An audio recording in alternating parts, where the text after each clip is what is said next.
Welcome and thank you for being here. I'm Kimberly Hokinson, Director of Annual Membership Programs and Operations at the MFA. We're delighted that so many members could join us for tonight's lecture. We appreciate your support and your participation in the MFA's virtual member lecture series. This program is coming to you virtually from the Museum of Fine Arts, Boston. Founded in 1870, the MFA stands on a site which has long served as a place of meeting and exchange among different Algonquin nations, including the Massachusetts. As a museum, we acknowledge the long histories of the land we occupy today and seek ways to make Indigenous narratives more prominent in our galleries and programming. Before I introduce our speakers, a few logistical notes. A transcript and closed captions for this program are available during the program. To enable closed captions, go to the bottom of the Zoom window, click the up arrow, click the up arrow button next to Show Captions. During the presentation, please use Zoom's Q&A function to ask questions and share comments. Please note this lecture is being recorded and will be available on the MFA's YouTube channel in a few weeks. And now I'm pleased to introduce tonight's speakers. Emily Stoehrer, the MFA's Rita J. Kaplan and Susan B. Kaplan Curator of Jewelry, is a curator, author, and lecturer who works at the intersection of jewelry, fashion, and design.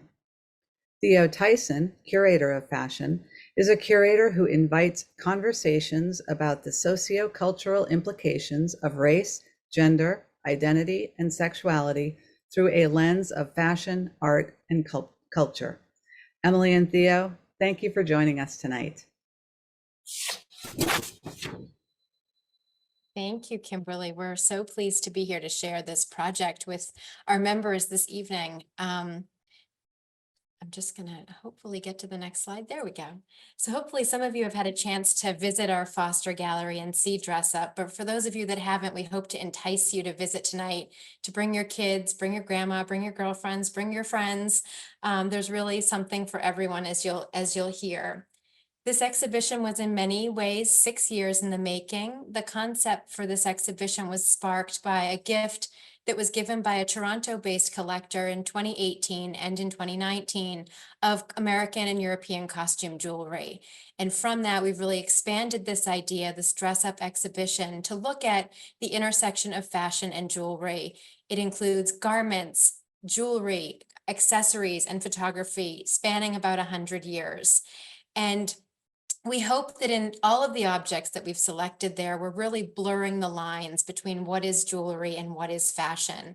And so as you enter the exhibition space, Theo and I have positioned these 3 mannequins for you to meet you and to greet you. And the one in the center is really a perfect example to start with. This is an ensemble that was made and shown in Paris in 2019 by Jean-Paul Gaultier. But it also includes the work of a local artisan, a local jeweler, Mariko Kusumoto, whose work Gaultier had encountered at the MoMA gift shop.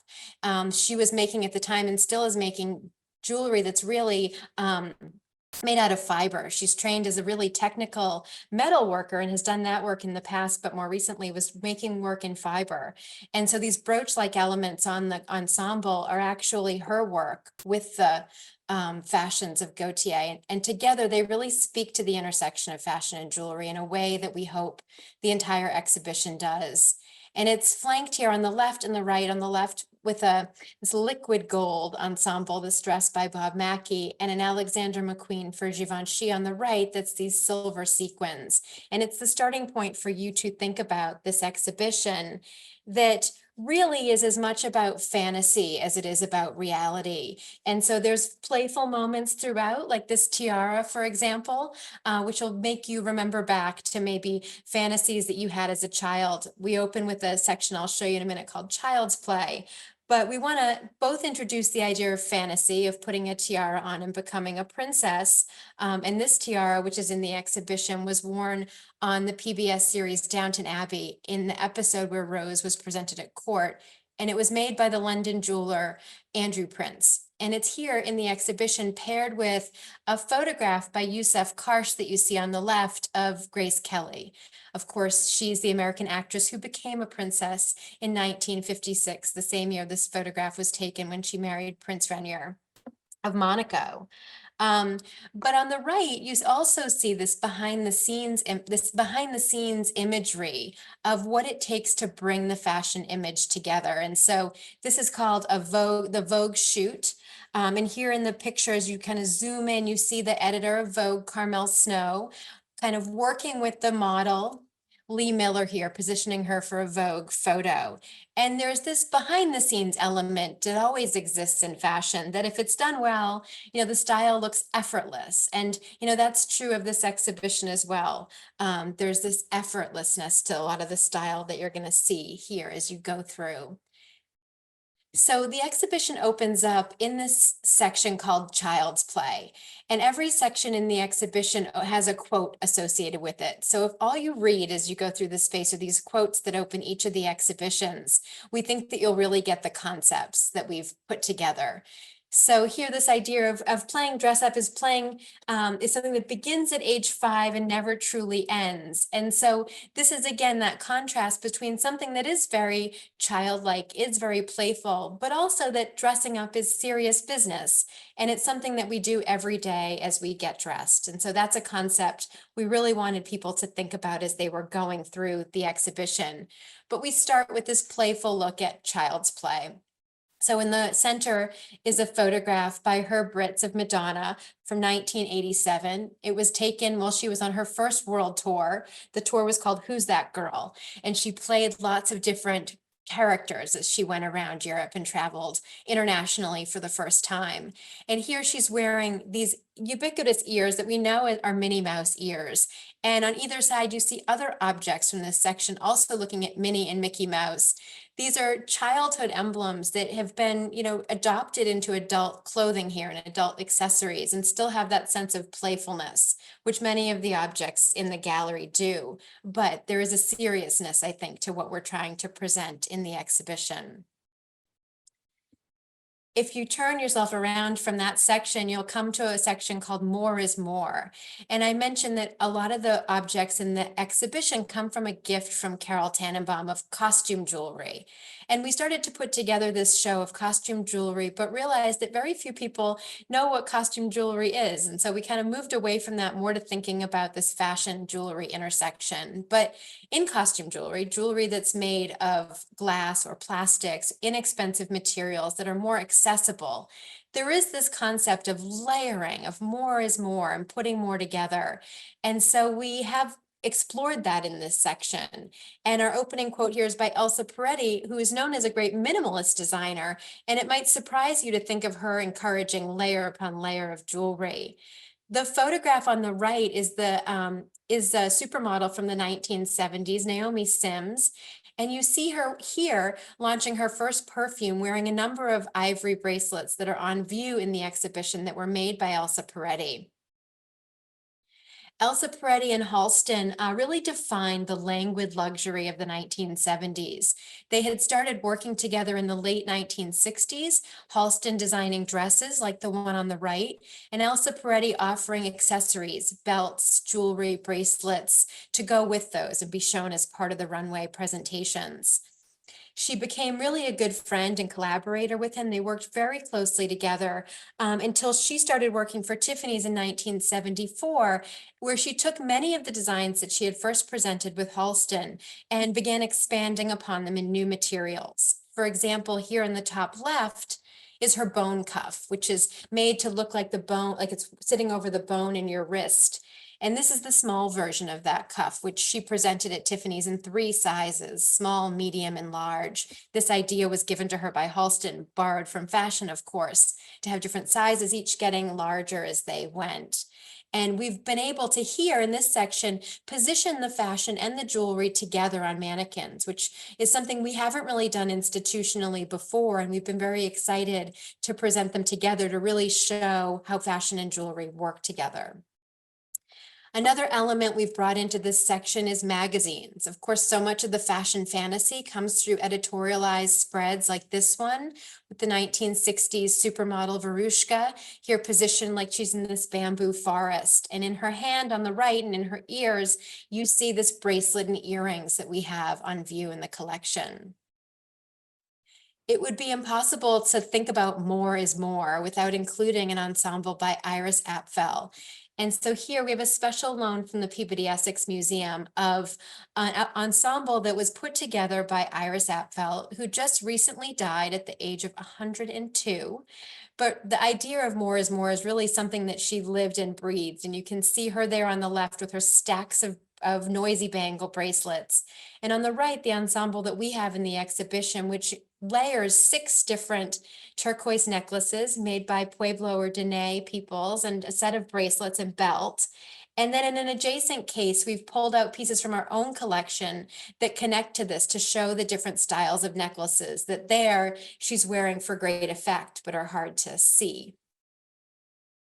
And when we think about someone like Iris Apfel, as we look at these 2 images, she was an icon of fashion, even her silhouette, the layering, the glasses, and we do have those glasses on view in the gallery. It's an immediate and perfect segue into our identity politics section.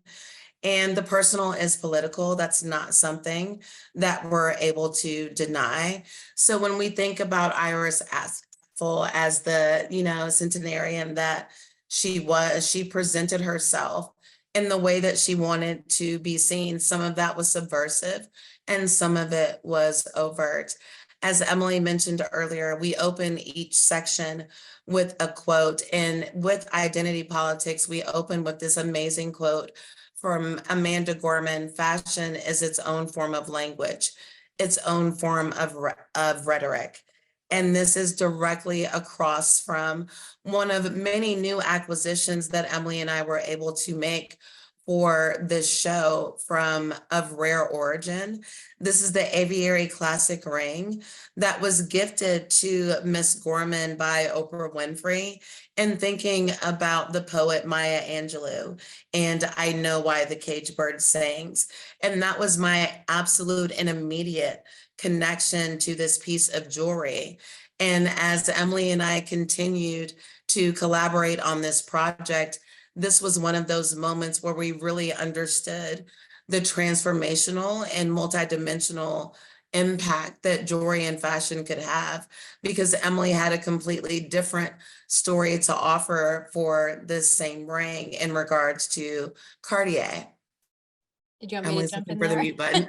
So, when I saw this ring, I really was thinking about Cartier's designs during the 1940s, especially during the years of occupation, where they designed these caged bird rings that looked, brooches, that were very similar in their design. But then when the war was over, they made these bird of freedom brooches with the doors flung open. And so as I was thinking about this, thinking about the history of jewelry, my mind went there. And I think for both of us, this was what was exciting about an object like this, were the many layers of stories that an object and a design like this could share. And again, carrying that thread forward, when we think about identity politics, again, the personal is political. That was Amanda Gorman at the 2020 inauguration. This is the same inauguration that Lady Gaga had that beautiful dove brooch on, that gorgeous Schiaparelli dress that Emily and I actually did want to have in this show, but space constraints as they were, that was not something that was possible. But moving forward to what does it, again, from Amanda Gorman to, there's also something adjacent to that piece in HIV/AIDS ribbon, thinking about what it means to have an American lived experience. What does it mean to be an American? And before we get to this amazing Levi trucker jacket with an assortment of patriotic brooches on it, we have this photograph by Danielle Simone with designs by Timothy Westbrook engaging the Dragon Sisters. And this is 12 American flags, 1 French flag, that is really interrogating and critiquing what it means to be an American, but beyond what it means to be an American, ideas of humanity and how we show up in support of each other and what we're able to offer. So again, this photo is a nod to queerness. It's a nod to the HIV/AIDS ribbon that is across from it, that speaks to the brooches that are in this amazing denim jacket presentation that Emily and I created. Which we don't have a slide for. Which we don't have a slide for, because you have to come and see the exhibition. We can't show you everything. But from patriotism to nationalism, we are looking at this, beautiful God Save McQueen dress, a play on God Save the Queen. Emily mentioned earlier, Grace Kelly, the photograph that we have from Yusuf Karsh, the same year that she became Princess of Monaco. And again, Americanist, patriotism, nationalism. When we think about those words and who has a place in those conversations, we have these amazing pieces, some of them previous acquisitions in year at the MFA, and some of them recent acquisitions that we're exceptionally excited about. On the right, you see the Red Ensemble by Emmy Studios, designed by Karina Emmerich. And she's looking at her Puyallup tribe roots in order to think about the weaving and think about textiles. And this is something, when we think about the collaboration that Emily and I had for Dress Up, she and Jennifer Swope, our curator of textiles, had the opportunity to see this at the Santa Fe Indian Market and see it on the runway. And we all agreed that it was beautiful, but then there came this moment where we had an opportunity to share it. And in conversation with Tiffany and Evelyn Vanderhoop, we started out with one pair of earrings, we ended up with two. And it was amazing to be able to put that in conversation with this beautiful raven's tail robe that was danced before my arrival at the MFA that Emily can tell you a little bit more about. So the robe on the left was commissioned by my colleagues in the Department of Textile and Fashion Arts. And when it was commissioned, it's a raven's tail robe. It was made by Evelyn Vanderhoop in the who's Haida in Haida Gwaii in the Pacific Northwest. And before giving it to the MFA or handing it over to the MFA, she said it has to be danced. It was made to be danced, and that has to be part of its history. So we had a beautiful ceremony here just outside the space where Dress Up is, where Evelyn danced the robe and her daughter Tiffany played the drum during this presentation. And it was gorgeous. You got to see the fluttering of the fringe here, and you really saw this object come to life. And so when I had encountered this ensemble on the right with Tiffany Vanderhoop's earrings here, I immediately was thinking about how connected this work was to her mother's work in the collection. And so as we were looking to bring together the ensemble on the right into the MFA, she asked me to think about the earrings on the left because of the way that they connect to her mother and her grandmother's weaving. And so having these together just really created this beautiful moment in the galleries. And again, as Emily and I were thinking about presenting this exhibition, it really was about storytelling and how we could connect people in this amazing kind of mother-daughter moment in the exhibition. Really speaks to, the origin of the idea of Dress Up starting as a child and trying on the wardrobe of your siblings, and how that shows up in, your present day self-fashioning. And when we talk about self-fashioning, there's the ubiquitous little black dress. And again, we started each section with a quote. And here we have one from Andre Leon Talley, the editor at large of Vogue magazine for so long. And thinking about the zenith of elegance in any woman's wardrobe being the little black dress. And Emily and I were talking about how we need to put dash in our vocabulary a little bit more often. But the little black dress really and truly serves as a canvas. And this is one of those spaces that Emily and I were so happy to see amalgamated so beautifully in the blurring of lines between jewelry and fashion. As we look at the full platform, we see on our left, Emily, maybe we should move forward to the next one for some details. When we think about this canvas of the little black dress, again, most of this came from the MFA's collection. We have a very rich and robust collection of fashion and jewelry, and that is the dominant portion of this show. And there are so many pieces that have never been on view before. One of the few loans that we have is the one on the far left from Peabody Essex Museum of Patrick Kelly. And it's the perfect little black dress adorned with these golden with red accents hearts, which really shows his joyful exuberance and speaks to his personality, but also shows his influence of Chanel, who really popularized the little black dress. But one of the things that she did in popularizing that little black dress was add accessories to it. We see that at the top with the cuffs, we see it with the necklace. And again, these are decades later. And there's also, again, going back to the photo on the left, this gorgeous Pierre Cardin black sheath dress from about 69-70 that still looks so timeless with the breastplate. And that is built into the dress. And Emily, maybe you want to tell them a little bit about the Pauline Trégère before we look at how Chanel really revolutionized the little black dress. I think we have another slide that's coming up about that one. Do we? Okay. So the other ensemble on that platform speaks to another loan that's adjacent to another loan. That's these cuffs by Verdura. There's about 161 objects in the gallery, and more than 150 of them come from the MFA's collection. Most of them have never been on view before, but we did choose to have these very special loans throughout. And so there's 2 from the Peabody Essex and this third one from Verdura, New York, where we borrowed this pair of cuff bracelets with a Maltese cross design on them that belonged to Gabrielle Coco Chanel. Chanel and Verdura had met in the 1920s. Verdura was an Italian duke who was living in Paris, and they became friendly, and they were traveling together to Ravenna in Italy, where they together saw the beautiful ceiling mosaics that are there with Emperor Justinian and Empress Theodora.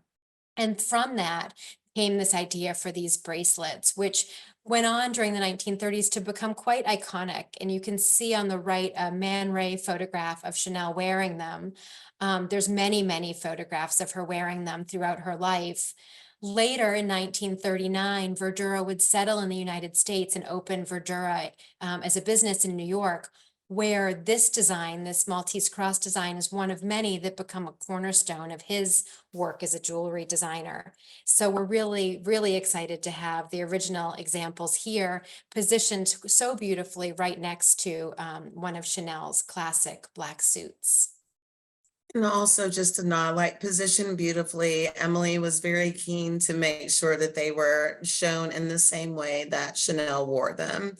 And our beautiful conservators, mount makers, you can see the wear of the provenance, if you will. You can actually see that in the bracelets, which really speaks to having these items to dress up in that allow you to exude your personality, as Chanel did so well. Another place we were able to bring fashion and jewelry together in this section is with this cape by the American ready-to-wear designer Pauline Trégère and a company named Shriner that was also active in the mid-20th century, manufacturing jewelry for a number of different American designers, Shriner among them. And this brooch was part of the gift that came in from Carol Tannenbaum. And as my former research associate, Ariana Bishop, was going through finding documentation on all of these objects, she came across this advertisement on the far left from Vogue in 1962, where you see a similar cape style dress with this starburst brooch in the middle of it. And so it gave the idea that we might be able to, in key moments throughout the exhibition, show the collection similarly and put fashion and jewelry together.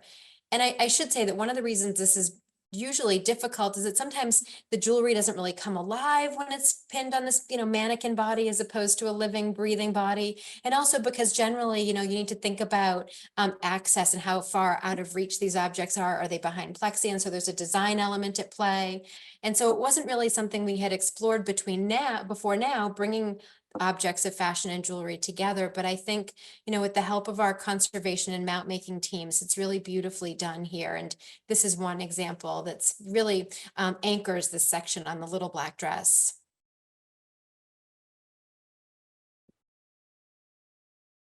And again, when we think about how we start putting looks together, we can't not think about shopping. My background is in retail. That's how I come to fashion and looking really at the psychology of luxury fashion and what promotes people to buy. I'm also a bit of an Oscar Wilde fan. And so this quote here, one should either be a work of art or wear a work of art. And we have this amazing Cartier-Bresson photo of a woman trying on hats. And again, when we look at this photo, to me, it truly evokes the thought process that goes into how we assemble a look. We established with identity politics that the personal is political. So in this segment of the exhibition, we start looking at, again, coming from Chanel with the Verdura cuffs, coming from Patrick Kelly, coming from Pierre Cardin, these signature pieces, what kind of encourages, what influences and informs our consumption. You can go to the next one, I think. So when we think about those statement pieces, and again, with this gorgeous Lanvin medallion necklace here, it's like, what can help us to present our best selves to ourselves and also to others? And there are several photographs in this particular section. It was important to Emily and I to, again, thinking about how we can show jewelry and fashion together, even if not on a mannequin. And we get into this a little bit more moving forward, but how do we create the entirety of a look? And this section is really looking at starting from the basics, starting from a foundation.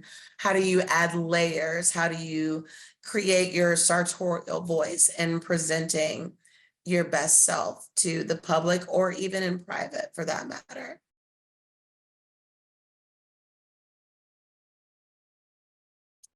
And some of that does come from dressing the part. I just mentioned I've worked in retail and fashion and beauty and all of those things. And throughout all of them, there's a fake it until you make it.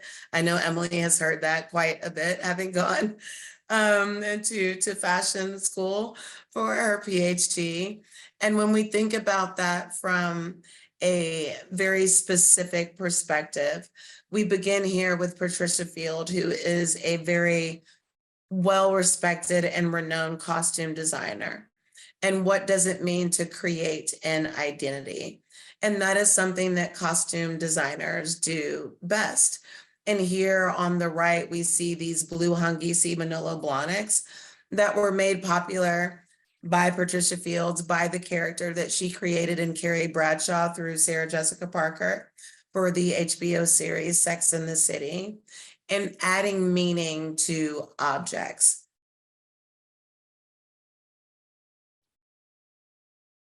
So the idea of adding, this layer of meaning that Hollywood can give to objects is nothing new. It goes back to classic cinema. Almost all of Hollywood's history has this link to fashion and to style and to jewelry and to glamour. And so we are happy to be able to bring in a number of pieces with wonderful Hollywood provenance. For example, this dress on the left, which was designed by Travis Banton in the 1930s for the film Limehouse Blues. It was made for the Chinese American actress Anna May Wong, who was the first Chinese American actress to have international recognition. And Limehouse Blues was a film that was made by Paramount Studios, where Travis Banton was the costume designer working on many of the films there. And in creating this dress, he was looking to Chinese embroidery. And so you see on the shoulders there, this beautiful embroidered pattern, these peony blossoms that continue into this V shape in the back. And it's paired in the exhibition with a similarly body conscious dress that was designed by John Galliano in the 1990s and worn in 1999 by Kate Blanchett, which also has extraordinary embroidery. And we've positioned these dresses in a way that you can see the front and back and appreciate all of those details. As I said, glamour was an important part of Hollywood during this period. And we have just next to that space, this photograph and this stack of bracelets. The photograph is by Edward Steichen. It was taken of Merle Oberon in the 1930s, where you see her wearing this stack of bracelets, this glittering stack of bracelets that, you know, the viewer brings the viewer into this fantasy world, and you think that these are platinum and diamond bracelets. And it's just, the jewelry is such a part of the glamour of that moment. But then to have the opportunity to go to your local department store and find similarly styled bracelets at a more affordable price allow you to achieve that cinematic look and offer a democracy of style that mass production really enabled for people. And much of the jewelry that's in this space in the exhibition is looking at European and American costume jewelry that was more readily available than the fine jewelry of decades past.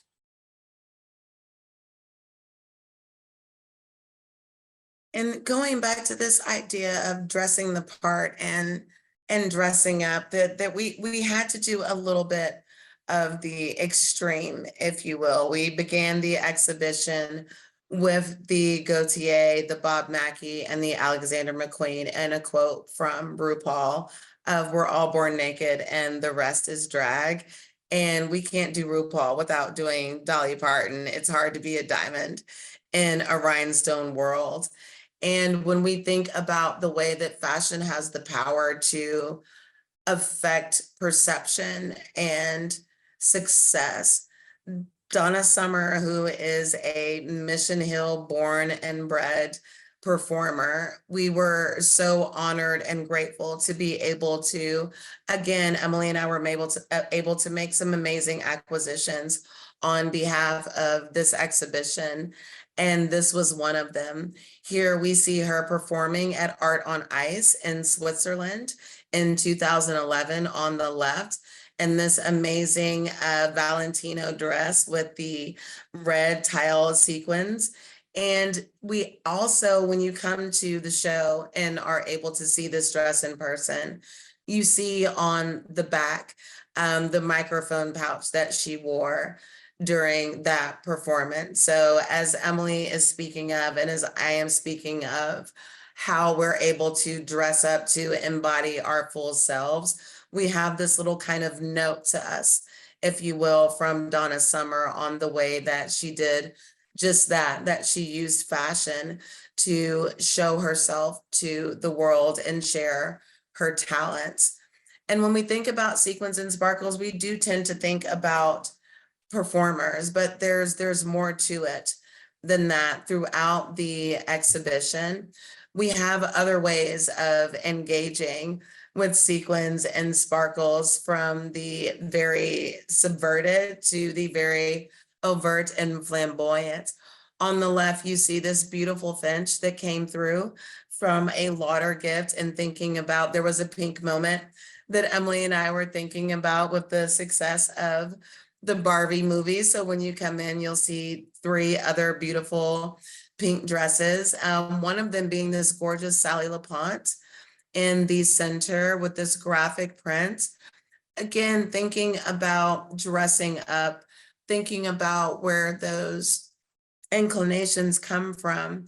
There are moments within the exhibition where we're paying particular attention to women designers, to Indigenous designers, designers of color, and also local designers, which we had the opportunity to see on the left.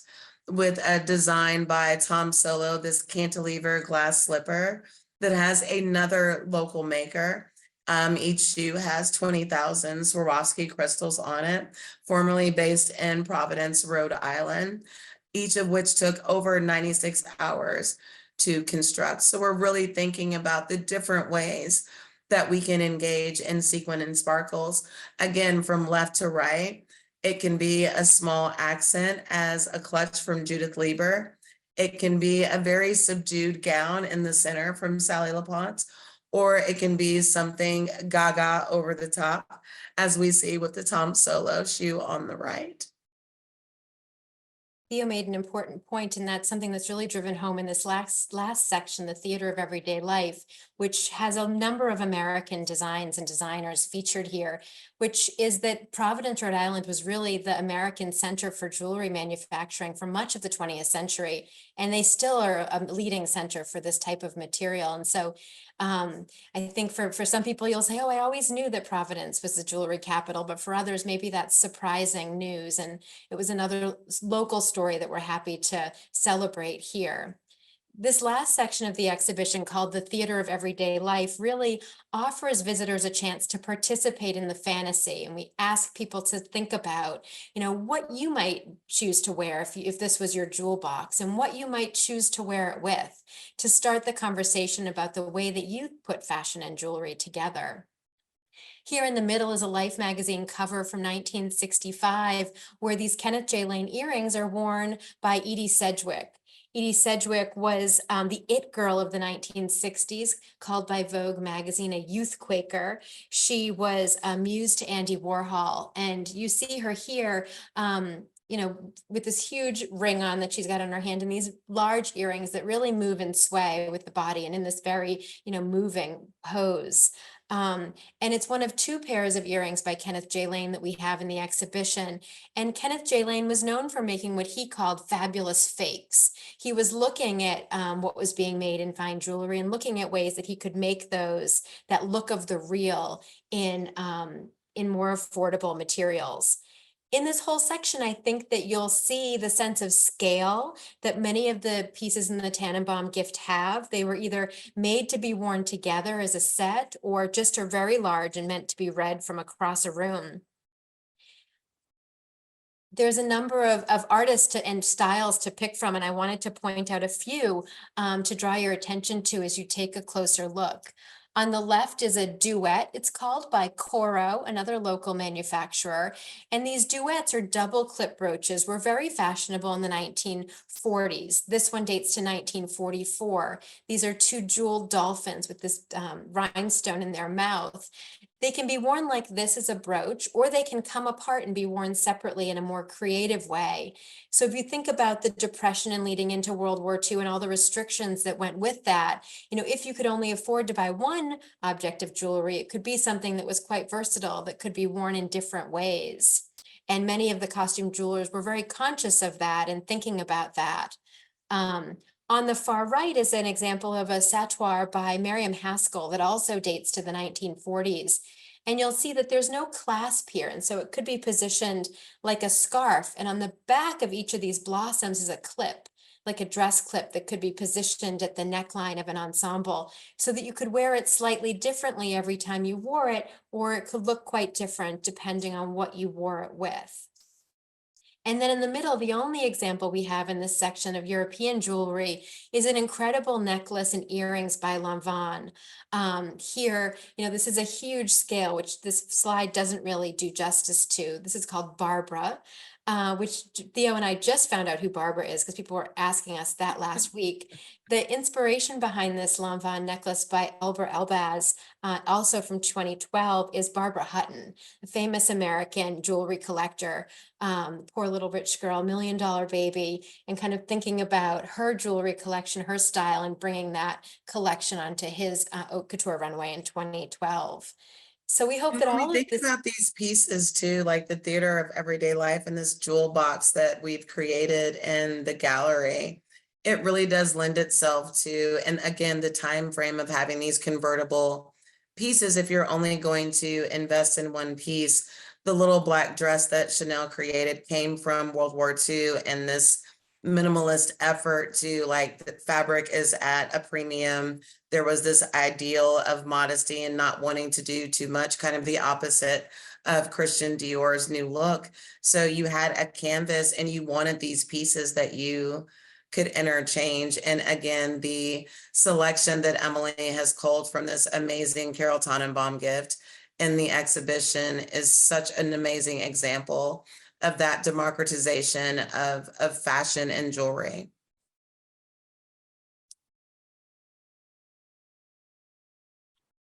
And democracy is now left in the hands of the young, I guess, if we will. One of the things that we did, again, Emily has been conceiving this exhibition for at least 3 years prior to my arrival at the MFA. And it's just grown since the 3 years that I've been there. And between the two of us, we continue to ask, what more can we do to present the best possible presentation of fashion and jewelry together? And we dared to ask teenagers what that might be. And what came of that is a collaboration, not just between Emily and I and our colleagues in the MFA teen program, but those participants. And we were also able to work with 2 creators, Mary O'Keefe, who is a vintage stylist, JPix Belmer, who's a local photographer, and then also Leica Camera Gallery in Boston. And if we can go to the next slide. One of the things that we talked about, and you saw the slide from, and the quote from Bill Cunningham, that fashion is the armor that we don to contend with everyday life. And that is something that we spoke to the students about. And we were thinking about street photography, and we do have quite a few photographs in the exhibition, but it's like, what more can we do is the question that we asked ourselves. And it was engage and embrace the generation that is coming after us, to encourage them to continue their child's play and continue dressing up. And in so doing, breaking them into groups of photographer, stylist, and model. I think Emily and I both had the honor and pleasure of seeing them perhaps find new career paths in this project. And We should say that there's 6 or 9 of these photographs are hanging in the exhibition. Yes. Across from. Look, across from our obligatory, as we're calling it, selfie station. Here is a snapshot of, honestly, a handful of all of the many, many individuals and departments that helped us make Dress Up the success that we know that it is, simply because look at the smiles on everyone's face after 2 very amazing weeks of installation and discovery and connection. There wasn't a single person that walked through the galleries that didn't have an ooh or an ah to offer. And this was just a moment, not for the team, just as you see here, but also inviting the museum audience to dress up and engage with art in a new way. Thank you. We hope that you'll come and see Dress Up. It's on view through September 2nd. And we know that you have lots of burning questions for us. And so we're going to hand it back to Kimberly to moderate some conversation. I just want to thank you both, Emily and Theo. That was great. The exhibition looks wonderful. And for those in the audience, if you have any questions, please use the Q&A function at the bottom of the screen. So our first question comes from Lori. Was it an intentional decision to focus on women's fashions? Are there any men's fashions? Emily, can I start with this one? Sure. You're not the first person to ask us this question.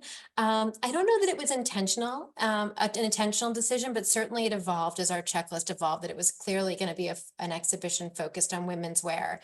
And we talked about that, like, did we want to add men's wear? But just looking at the strengths of our collection and the stories that we wanted to tell, it made more sense to focus on women's fashion and women's design. But as we like to say, and we've said throughout, for so much of the jewelry, brooches can be worn by both men and women. And there's been wonderful articles and wonderful press recently about the idea of bringing back the brooch and, how easy that is to wear on a jacket, but also more creatively. So we hope that, well, the garments are women's fashions, that there might be some more playfulness in the jewelry. And also with the fashions, one of the things that we've done as, again, we've been able to make some amazing acquisitions in this exhibition making process. We are looking at, a very non-binary delineation in regards to garments. So as Emily just said, like earrings, necklaces, brooches, bracelets, etc., can be worn by anyone. And we would like to impart that same thinking in regards to fashion. The way that it's currently showing up in the gallery may seem a bit singular, but again, in engaging with the teens, and we have a little bit of androgyny. We injected a bit of queerness into the exhibition. So it might not be forward facing, but it's absolutely something that we are consistently thinking about. Great, thank you. Diana wants to pass along a compliment. Excellent speakers, thank you, and she's looking forward to visiting. Bev wonders, what about the use of hats to make a fashion statement? Did you consider hats in pulling this together? Yes. You want to take that one, Theo? We did consider hats. And as I say, we considered hats, we considered so many things. Emily, I think this is a good moment to mention that the tiara almost did not make it into the exhibition, as a couple of other things didn't. There may be some limitations within our collection, but even at that, it still has so much breadth and depth. It was challenging to decide what we were actually going to include in the exhibition. So, and thinking about space and so many other things, we really just kind of leaned into that Cartier-Bresson photo of that amazing model trying on hats to have that conversation for us. Great, thank you. Stephen says that it looks amazing and can't wait to see this collaboration. The next question is, what kinds of things do you have to consider when making a new jewelry or fashion acquisition? Obviously, price is one aspect, but what other constraints or considerations are there? Yeah, good question. We, every few years we review our collection strategy and we take the opportunity to look at the collection and see what the strengths and weaknesses are and decide what area of the collection we want to focus on for the next few years. And sometimes it's a gift like the Tannenbaum gift, which is really this transformative gift to the collection that offer us a moment to think about, what that adds, but also what we might want to fill in because of what that adds to the collection. And so, from that gift came the idea for this exhibition, which really informed our collection strategy that we were rewriting a couple of years ago, to think about adding more works of art by artists of color and by women artists. And so some of those you see in the exhibition here, really looking for objects that can tell multiple stories and offer us multiple perspectives, where we can imagine using them one way in an exhibition like this and down the road thinking about them another way. So we're kind of working as a team to come up with that strategy that has like loose overarching concepts that we want to add to the collection. And then from there, seeing something like the Emmy Studios and the Tiffany Vanderhoop Ensemble in Santa Fe at Indian Market and saying, yes, that would really fill in this area of the collection strategy that we already said we were interested in building. And then we figure out, what exactly we want to bring in, and we make a proposal. And so we're very strategic in how we do it. And thinking about current projects and current needs, but it's always a work in progress that we're constantly evaluating. And some of it truly is timing, because as Emily, like from the time that you and Jen saw the piece in Santa Fe to the time that we were able to have a genuine conversation regarding acquisition, there's a few years sometimes that can pass. So it's not a quick process, and we don't take it lightly. Thank you. Betsy says, thank you. A great presentation, and she's anxious to see it in person. Thank you, Betsy. Kate wants to know, are there many shoes in the exhibit? Such an important part of an outfit. There are shoes, Kate. There are plenty of shoes. And I am definitely one of those people. It's like, these are the shoes that I need to wear today, because you have to do whatever you need to do. So you saw a few pairs. We have an amazing pair of Balmain double eagle shoe, like amazing shoes there. You saw the glass slippers from Tom Solo. We have 3 of his. We have some amazing Emma Hope mules that we're really excited about, some Oscar de la Renta pumps. So yes, there are shoes. That's great. I'm wondering whether or not you have a favorite object in the show. So Emily and Theo, if you could each answer. Oh, that's such a hard question. That always comes up and it's always so hard to answer. I don't have a favorite. They're like all my favorite. But I have to say that Miriam Haskell, the green beaded necklace, that's one that I would love to take home with me. It's just so extravagant, and really speaks to the high quality of design that was so indicative of American costume jewelry during the 30s and the 40s, and the connection to fashion. I love the playfulness of a design like that, that there's different ways you can wear it. It's always reinventing itself. I have to be absurdly honest. One of my favorites are the Manolo Blahnik mules by Donna Summer, because I figured out that we wear the same size. That's great. Well, So there's that. I think that's a great note to end on. Emily and Theo, thank you so much for a great presentation, and many thanks to those of you who were able to join us tonight. And have a good evening. Good night. Thank you. Thank you. Good night.